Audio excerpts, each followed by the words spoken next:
नमस्कार बच्चों, आज हम पढ़ेंगे अध्याय 9। तो बच्चों अध्याय 9 में हम जानेंगे त्रिकोणमिति के कुछ अनुप्रयोग। तो बच्चों इससे पहले मैं आपको बता दूं कि हमने अध्याय 8 में त्रिकोणमिति के जो अनुप्रयोग थे यानी उनकी जो सर्वसमीकरण थे उनके बारे में जाना था। उसके अलावा बच्चों हमने त्रिकोणमितीय अनुपात के बारे में जाना था। उस त्रिकोणमितीय जो अनुपात थे जिसमें हमने sine cos tan cosec sec cot के जो मान निकाले थे बच्चों, जैसे हमने एक ट्रिक के द्वारा जिसे हम लाल बटा कक्का के नाम से जानते हैं, जिसमें साइन जैसे साइन होता है लंब बटा कर्ण, उस आधार पर बच्चों जो वो त्रिकोणमितीय जो अनुपात थे उनके आधार पर हम यहाँ पर जो त्रिकोणमिति के कुछ अनुप्रयोग पर आधारित प्रश्न करेंगे। तो बच्चों यहाँ हमें ध्यान रखना है कि त्रिकोणमिति के जो अनुपात है उनके आधार पर sine cos tan cosec sec cot के हमें जो मान पता होना चाहिए। चलो देखते हैं बच्चों प्रश्न। तो बच्चों इस अध्याय को करने से पहले हमें यहाँ पर जो थीटा है उसके बारे में पता होना चाहिए। तो बच्चों सबसे पहले हमारे सामने है उन्नयन कोण। अगर बच्चों हम क्षैतिज यानी कि नीचे से ऊपर की किसी चीज को देखते हैं, मान लो हम एक नीचे खड़े हैं और ऊपर किसी बिल्डिंग को देख रहे हैं, तो हमारी जो दृष्टि है वो ऊपर की ओर जाएगी। तो क्षैतिज जो तल है यानी कि जो हमारा क्षैतिज जो तल है ये हमारा आधार का काम करेगा बच्चों। और ये हमारी जो आंख है, इससे हम जिस चीज को देख रहे हैं, मान लीजिए हम एक वस्तु है यहाँ पर पतंग, इसको देख रहे हैं, तो इस क्षैतिज तल से और इस आंख से क्षैतिज तल के सीधे और वस्तु के समकक्ष जो हमारा यहाँ कोण बन रहा है बच्चों, उसे हम कहते हैं उन्नयन कोण। क्या कहते हैं? उन्नयन कोण। बच्चों ये हमारी जो क्षैतिज रेखा है और ये हमारी जो दृष्टि रेखा है, और क्षैतिज स्तर और दृष्टि रेखा के बीच में जो बनने वाला कोण होगा वो होगा बच्चों उन्नयन कोण। सरल भाषा में कहें तो यदि हम नीचे से ऊपर की ओर देखते हैं तो क्षैतिज से ऊपर की ओर जहां देख रहे हैं उनके बीच मध्य में जो कोण बनेगा बच्चों वो होगा हमारा उन्नयन कोण। जैसा कि आप देख रहे हैं, देखी गई वस्तु का उन्नयन कोण दृष्टि रेखा और क्षैतिज रेखा से बना कोण होता है, जबकि यह क्षैतिज स्तर से ऊपर होता है, अर्थात वह स्थिति जबकि वस्तु को देखने के लिए हमें अपने सिर को ऊपर उठाना होता है। ठीक है बच्चों, यानी कि हम नीचे से ऊपर की तरफ देखते हैं और जो हमारे ऊपर की ओर जिस वस्तु को हम देख रहे हैं और क्षैतिज स्तर के मध्य जो कोण होगा उसी की ये बात कर रहा है, वो कौन सा कोण होगा बच्चों? उन्नयन कोण। आगे देखते हैं। आगे बच्चों उसी प्रकार हमारे सामने है यहाँ पर एक आकृति, उसमें आप देख रहे हैं अवनमन कोण। तो बच्चों यहाँ पर ये आप देख रहे हैं कि जो लड़की है ये एक बिल्डिंग यानी कि एक बिल्डिंग पर खड़ी है और एक क्षैतिज यानी कि नीचे जो रखी एक वस्तु है जो यहाँ आपको दिख रही है बॉल, उसे देख रही है। यानी कि बच्चों जब हम ऊपर से नीचे की तरफ कोई वस्तु को देखते हैं तो जो हमारा क्षैतिज स्तर होता है वो हमारी दृष्टि के बिल्कुल सामने होता है। ठीक है बच्चों, तो यानी कि अगर ये लड़की यहाँ खड़ी है तो इसके जो बिल्कुल सामने है क्षैतिज स्तर होगा, और जो ये उस वस्तु को देख रही है तो इन क्षैतिज स्तर और इस वस्तु के बीच मध्य में जो बने वाला कोण होगा बच्चों वो होगा हमारा अवनमन कोण। क्या होगा? अवनमन कोण। अब बच्चों हमें प्रश्न में ध्यान से देखिए, ये हमारा जो क्षैतिज स्तर है ये बिल्कुल इसके समांतर होगा नीचे वाली रेखा के। तो अगर हमारा ये वाला जो कोण अवनमन है, मान लीजिए ये हमारा जो कोण है, ये जो हमारा दृष्टि रेखा है और ये हमारी वस्तु है और ये हमारी नीचे क्षैतिज रेखा है। मान लीजिए ये ऊपर से कोई हम वस्तु को देख रहे हैं तो ये वाला कोण मान लीजिए 45 डिग्री है। क्या है? 45 डिग्री है। तो बच्चों ये जो रेखा है ये इसके पैरेलल होगी, तो ये वाला कोण भी क्या होगा? 45 डिग्री होगा। तो हम ये जो समांतर रेखाओं का जो गुणधर्म है इसका आगे हम प्रश्नों में प्रयोग करेंगे बच्चों, क्योंकि हमारे पास जो आगे आकृतियां बनेगी उसमें हम इसको ये हमें अगर अवनमन कोण देगा तो नीचे वाला जो कोण होगा वो भी बच्चों उसके बराबर ही होगा। तो इस आधार पर हम वहां आकृतियों का निर्माण करेंगे और प्रश्न करेंगे। तो बच्चों एक बार फिर बता दूं कि यदि हम नीचे से ऊपर की तरफ देखते हैं तो हमारी दृष्टि रेखा के बीच में, हमारी दृष्टि रेखा और क्षैतिज रेखा के बीच में जो बनने वाला कोण होगा वो उन्नयन कोण होगा। और उसी प्रकार यदि हम ऊपर से नीचे की तरफ देखते हैं तो हमारी क्षैतिज रेखा और दृष्टि रेखा के बीच में जो बनने वाला कोण होगा वो होगा बच्चों अवनमन कोण। तो बच्चों हमें उन्नयन कोण और अवनमन कोण का बिल्कुल ध्यान रखना है और आगे बच्चों हमें त्रिकोणमितीय अनुपातों पर जी हमने जो अध्याय 8 था उसमें हमने जाना था 0 डिग्री और 90 डिग्री के बीच में कुछ त्रिकोणमितीय अनुमान। तो बच्चों वहाँ पर हमने एक सारणी के माध्यम से, जैसे हमने 0 डिग्री, 30 डिग्री, 45 डिग्री, 60 डिग्री और 90 डिग्री के जो मान वो याद किए थे, जिसमें sine theta, cos theta, sine cos theta, tan theta, cosec theta, sec theta और कोट थीटा के। तो बच्चों वो मान हमें याद होने चाहिए, उन पर आधारित आगे प्रश्न आएंगे, वहाँ हमें उनके मान रखने होंगे। ठीक है बच्चों, तो आगे चलते हैं प्रश्नों की तरफ। तो बच्चों सबसे पहले हमारे पास प्रश्न है कि सर्कस का एक कलाकार एक 20 मीटर लंबी डोर पर चढ़ रहा है जो अच्छी तरह से तनी हुई है और भूमि पर सीधे लगे खंबे के शिखर से बंधा हुआ है। यदि भूमि स्तर के साथ डोर द्वारा बनाया गया कोण 30 डिग्री हो तो हमें खंबे की ऊंचाई ज्ञात करनी है। तो बच्चों ये हमारा AB है, ये खंबा है, इसकी हमें ऊंचाई ज्ञात करनी है। और ये जो हमारी AC है ये हमारी क्या है, डोर है। ठीक है बच्चों, और ये जो बीच में बनने वाला कोण है ये 90 डिग्री है और हमें जो थीटा का मान दिया है बच्चों वो है 30 डिग्री दिया है। क्या दिया है, 30 डिग्री दिया है। तो बच्चों अगर मैं एक समकोण त्रिभुज की बात करूं, तो समकोण त्रिभुज की बात करूं और यदि मैं इस थीटा को देखूं तो बच्चों समकोण के सामने वाला जो हमारी जो सबसे लंबी भुजा है वो कर्ण होगी और थीटा के सामने वाली भुजा हमारी लंब होगी। तो मैं कह सकता हूं कि ये हमारा लंब है और ये हमारा आधार है और ये हमारा कर्ण है। ठीक है बच्चों, और हमें प्रश्न के आधार पर हमने प्रश्न ने पूछा है हमारे से AB यानी लंब पूछा है, यानी कि खंबे की ऊंचाई पूछी है। अब बच्चों यदि आपके पास एक मान हो कोई भी और एक थीटा हो तो आप एक दूसरी वैल्यू कोई भी निकाल सकते हैं। यानी कि आपके पास यहाँ पर कर्ण का मान है और थीटा है तो आप इससे आधार भी निकाल सकते हैं और लंब भी निकाल सकते हैं। और हमसे प्रश्न ने पूछा है यहाँ पर AB यानी कि ऊंचाई पूछे तो हम AB निकालेंगे। तो बच्चों ध्यान से देखिए, अगर मैं बात करूं लाल बटा कक्का की, किसकी, लाल बटा कक्का की, तो एक मान जो हमें दिया है वो लेना है और एक मान जो हमें ज्ञात करना है वो लेना है। तो बच्चों हमें दिया कर्ण है और हमें ज्ञात करना है लंब, क्योंकि थीटा के सामने। तो बच्चों कर्ण और लंब से क्या मैं इसमें साइन का मान रख सकता हूं, बिल्कुल रख सकता हूं बच्चों, क्योंकि साइन थीटा जो हमारा होता है, साइन थीटा होता है हमारा लंब बटा कर्ण। क्या होता है, लंब बटा में कर्ण। ठीक है, तो बच्चों जैसा कि हमें आकृति में बताया कि जो हमारा थीटा है वो है साइन 30, क्या होगा, 30 डिग्री है, तो साइन 30 बराबर होगा लंब।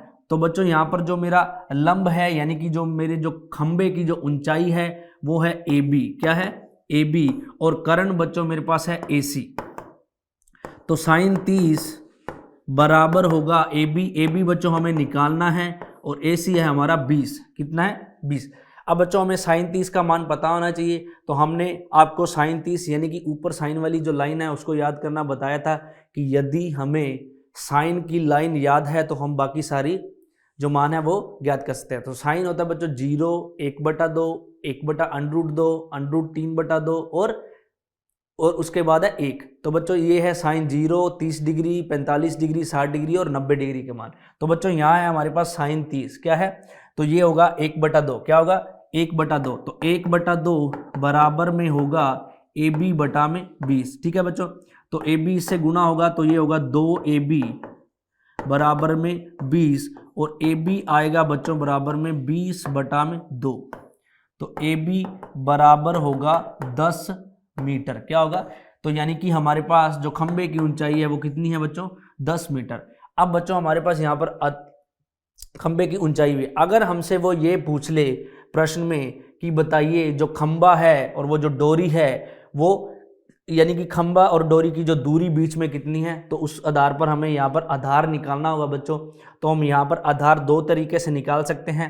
एक तो बच्चों हमारे पास समकोण त्रिभुज है तो हम यहाँ पाइथागोरस प्रमेय लगाकर यहाँ पर आधार निकाल सकते हैं।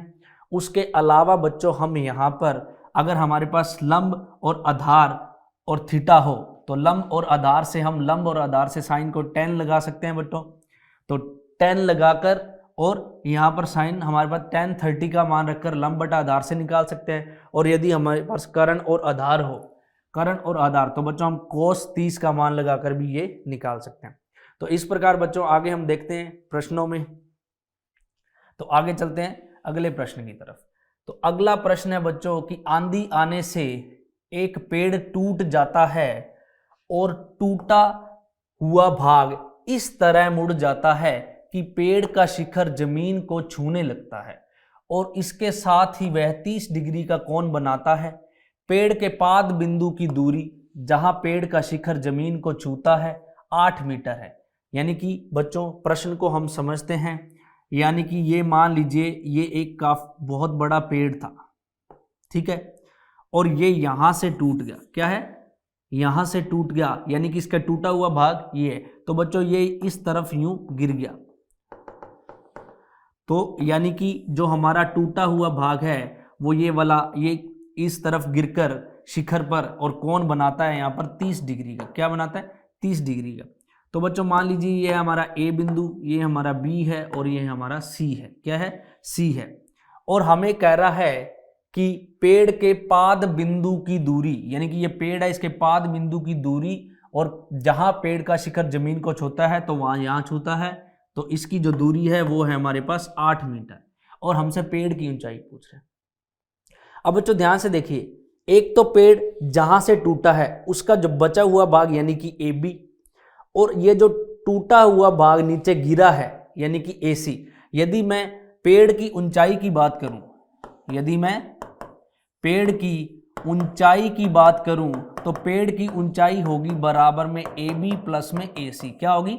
ए बी प्लस में ए सी। ये तो वो भाग है पेड़ का जो टूटा ही नहीं है, तो ये एक तो ऊंचाई, एक जो टूट के इस तरह गिर गया यहाँ पर, तो ये होगी ए सी। तो इन दोनों को जोड़ दूंगा तो ये होगी बच्चों पेड़ की ऊंचाई। तो यानी कि हमें यहाँ पर ए बी भी निकालना है और ए सी भी निकालना है। ठीक है बच्चों, तो सबसे पहले हम बच्चों ए बी निकालेंगे, और यहाँ पर आधार है हमारे पास 8 मीटर, तो ए बी है बच्चों हमारा थीटा के सामने वाला, यानी कि हमारी है ऊंचाई, लंब है बच्चों। तो लंब और आधार से हम देखते हैं लाल बटा कक्का में। तो बच्चों लाल बटा कक्का की हम बात करें, लाल बटे कक्का, तो इसमें जो लंब बटा आधार होता है बच्चों वो होता है हमारा साइन कोस, यानी कि टेन थीटा। क्या होता है? टेन थीटा, और थीटा है हमारे पास 30, तो हम लिखेंगे यहाँ पर टेन थीटा बराबर में लंब बटा में आधार। क्या होता है? लंब बटा में आधार। और बच्चों टेन है हमारे पास 30 बराबर में लंब है बच्चों हमारे पास ए बी, और आधार है हमारे पास बी सी। और टेन 30 का मान होता है बच्चों 1/√3 बराबर होगा ए बी बच्चों हमें यहाँ निकालना है, और बटा में बी सी है हमारे पास 8। तो यानी कि जो हमारा ए बी का मान आएगा वो आएगा ए बी बराबर में, ये इधर चला जाएगा 8, तो बटा में √3। क्या होगा? 8 बटा में √3। ठीक है बच्चों, अब मैं इसका रेशनलाइज कर दूंगा, तो √3 का ऊपर नीचे गुना करेंगे तो इसका आ जाएगा 8√3 बटा में 3। क्या आ जाएगा? 8√3 बटा में 3। कितना आएगा बच्चों? 8√3 बटा में 3। अब बच्चों ये तो आ गया हमारे पास ऊंचाई ए बी आ गई। अब हम निकालेंगे इसका जो कर्ण है ए सी। ठीक है, तो हमारे पास आधार है और कर्ण है। ठीक है, और हम इससे भी निकाल सकते हैं, यहाँ हमारे पास जो लंब है और कर्ण है, तो लंब और कर्ण से हम साइन भी लगा सकते हैं बच्चों, और आधार और कर्ण से हम कोस भी लगा सकते हैं। तो हम लगाएंगे आधार और कर्ण से। क्या लगाएंगे? आधार और कर्ण से। तो कोस 30 डिग्री बराबर, कोस होता है बच्चों हमारा आधार बटा कर्ण। क्या होता है? आधार बटा में कर्ण। तो कोस 30 का मान क्या होता है बच्चों? जो साइन 60 का होता है, और साइन 60 का मान क्या होता है? √3/2। तो √3/2 बराबर होगा आधार है हमारा 8, और कर्ण बच्चों हमें, यानी कि कर्ण है हमारा ए सी, हमें निकालना है। तो ए सी √3 बराबर में 16, और ए सी होगा बराबर में 16 बटा में √3। तो बच्चों इसका भी रेशनलाइज कर देंगे, तो यानी कि परिमेयकरण, तो ऊपर नीचे √3 का गुना करेंगे तो ए सी बराबर आएगा 16√3 बटा में 3। कितना आएगा? 3। अब हमारे पास बच्चों यहाँ पर ए सी भी है और हमारे पास यहाँ पर ए बी भी है, और हमें पता है कि जो पेड़ की ऊंचाई थी वो थी ए बी प्लस ए सी।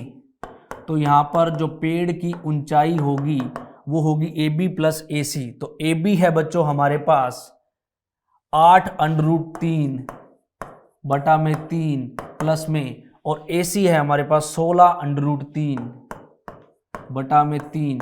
तो बच्चों यहाँ पर हम कॉमन लेंगे, लघुत्तम लेंगे 3, तो ऊपर आएगा हमारे पास 8√3 प्लस 16√3।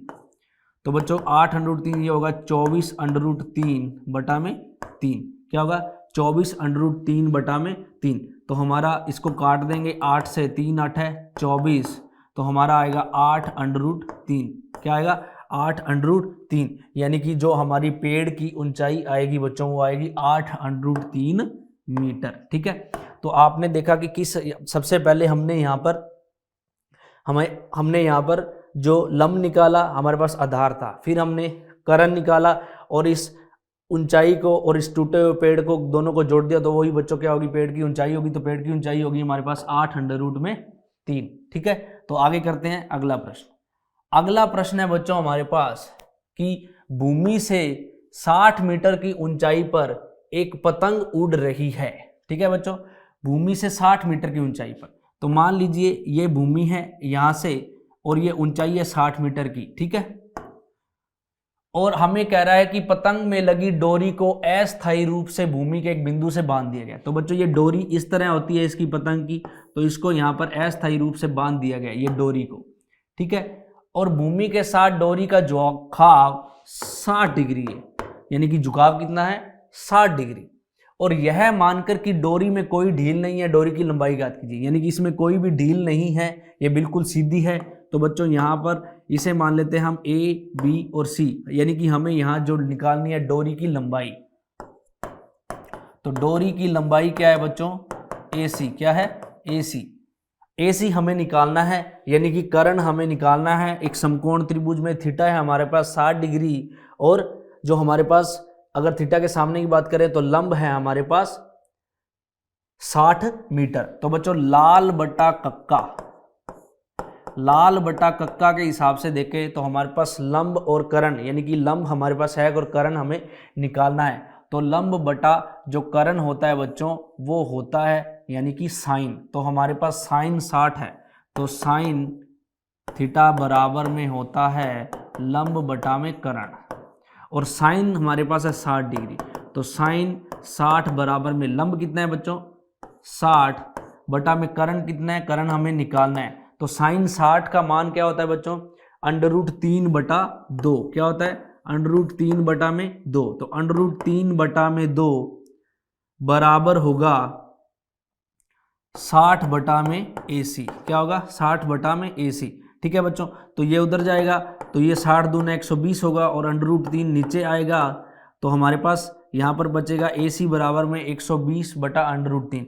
अब बच्चों हम इसका परिमेयकरण करेंगे, तो √3 का हम ऊपर नीचे गुणा करेंगे, तो हमारे पास आएगा 120 √3 और बटा में √3 जब गुना होगा √3 से तो आएगा 3, और इसको हम काट देंगे 3 चौका 12 यानी कि 40 √3। क्या आएगा AC कितनी आएगी 40 √3।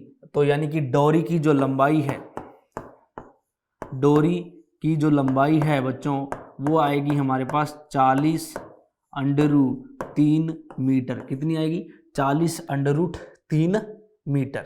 और हमसे यहाँ पर प्रश्न ने डोरी की लंबाई ही पूछी है। तो आगे करते हैं बच्चों अगला प्रश्न। आगे हमारे पास प्रश्न है कि एक मीनार के पाद बिंदु से एक भवन के शिखर का उन्नयन कोण।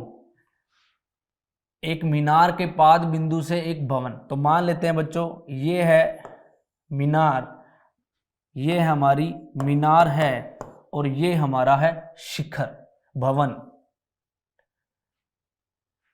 एक मीनार के पाद बिंदु से एक भवन के शिखर का उन्नयन कोण, ये है हमारा भवन।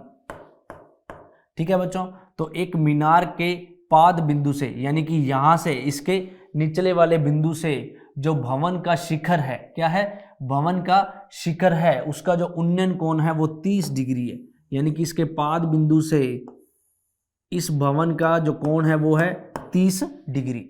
आगे हमें फिर कह रहा है कि और भवन के पाद बिंदु से मीनार के शिखर का जो उन्नयन कोण है बच्चों वो है 60 डिग्री। क्या है? 60 डिग्री। और हमें कह रहा है कि मीनार 50 मीटर ऊंची है। क्या है? 50 मीटर। तो ये है हमारे पास 50 मीटर। और हमें पूछ रहा है कि भवन की ऊंचाई ज्ञात कीजिए। तो बच्चों इसे हम मान लेते हैं ए, इसे मान लेते हैं बी, इसे मान लेते हैं सी और इसे मान लेते हैं डी। तो हमारे पास दो समकोण त्रिभुज हैं, एक है एबीसी और एक है डीबीसी। ठीक है बच्चों, तो ये जो हमारे पास आधार है यहाँ पर कॉमन है। तो सबसे पहले बच्चों हम बात करते हैं त्रिभुज एबीसी की। किसकी? त्रिभुज एबीसी की। तो त्रिभुज एबीसी में, तो एबीसी में बच्चों हमारे पास जो आधार है दोनों में क्या कॉमन है? तो एक मुझे आधार चाहिए और एक थीटा के सामने लंब चाहिए। तो अगर मैं लाल बटा कक्का की बात करूं तो लाल बटा कक्का से देखूं तो लंब और आधार से बनता है tan थीटा। क्या बनता है? tan theta. तो यानी कि त्रिभुज एबीसी में हम लिखेंगे tan थीटा बराबर में होता है लंब बटा में आधार। क्या होता है? लंब बटा में आधार। और बच्चों हाँ, हमारे पास एबीसी में जो थीटा है वो कितना है? 60 डिग्री। तो यानी कि tan 60 डिग्री बराबर होगा लंब। लंब है बच्चों हमारे पास 50 और आधार है हमारे पास BC। ठीक है, तो tan 60 का मान होता है बच्चों √3 बराबर में 50 बटा में BC। ठीक है, तो बच्चों जो BC का मान आएगा वो आएगा 50 बटा में √3। कितना आएगा? मीटर। इसको हम यहाँ रखेंगे। फिर उसके बाद हम देखेंगे त्रिभुज DBC। कौन सा देखेंगे बच्चों? त्रिभुज, पहले हमने देखा था त्रिभुज डी, पहले हमने बात की थी ABC की, अब हम बात करेंगे त्रिभुज DBC की। तो त्रिभुज DBC में, तो बच्चों DBC में आप देखोगे तो जो थीटा है वो है 30 डिग्री। और हम बात करेंगे यहाँ पर किसकी? आधार की और किसकी? आधार की और भवन की ऊंचाई की। तो बच्चों DBC में देखते हैं, यहाँ पर हमारा होगा tan थीटा यानी कि tan 30 डिग्री बराबर में होगा लंब बटा में आधार। तो बच्चों लंब है हमारे पास, इस बार हमें ज्ञात करना है CD और आधार है बटा में BC। तो tan 30 होता है बच्चों 1 बटा √3 और CD हमें ज्ञात करना है और BC पता है हमें, हमारे पास है 50 बटा में √3। तो हमारे पास ये बच्चों उधर जाके जो गुणा में, जो भाग में है उधर जाके किस में जाएगा? गुना में। तो 1 बटा √3 गुना में 50 √3 बराबर होगा CD के। ये भाग में था, ऐसे का ऐसा, ये उधर जाके क्या होगा? गुना में हो जाएगा। किस में हो जाएगा बच्चों? गुना में हो जाएगा। तो उधर जाके गुना में होगा तो ये हो जाएगा 50 बटा में 3। क्या हो जाएगा? 50 बटा में CD, यानी कि जो मीनार की ऊंचाई आएगी वो आएगी 50 बटा 3। तो बच्चों इसको कर लेते हैं हम। तो 3 एकम 3, 2 20, 3 छिका 18, तो 16 सही 2 बटा 3 मीटर आएगी बच्चों। कितनी आएगी? 16 सही 2 बटा 3 मीटर। जो हमारी जो भवन की ऊंचाई होगी वो होगी 16 सही 2 बटा 3 मीटर। ठीक है बच्चों, यहाँ BC का मान हम यहाँ से रखेंगे। तो ये इधर जाके जो भाग में है इधर जाके गुना में जाएगा। तो गुना में जाएगा तो ये 50 एकम 50 और √3 से गुना होगा तो 3, तो 50 बटा 3 यानी कि 16 सही 2 बटा 3 मीटर कितनी आएगी? मीनार की ऊंचाई आएगी। ठीक है बच्चों, तो इसी के साथ जो हमारा अध्याय 9 का भाग 1 है बच्चों वो यहीं समाप्त होता है। इस भाग 1 में बच्चों हमने त्रिकोणमिति के कुछ अनुप्रयोगों के आधार पर जो हमने ऊंचाई और दूरी के प्रश्न किए हैं। तो बच्चों आगे मिलते हैं इसी अध्याय के भाग 2 में। तब तक के लिए धन्यवाद।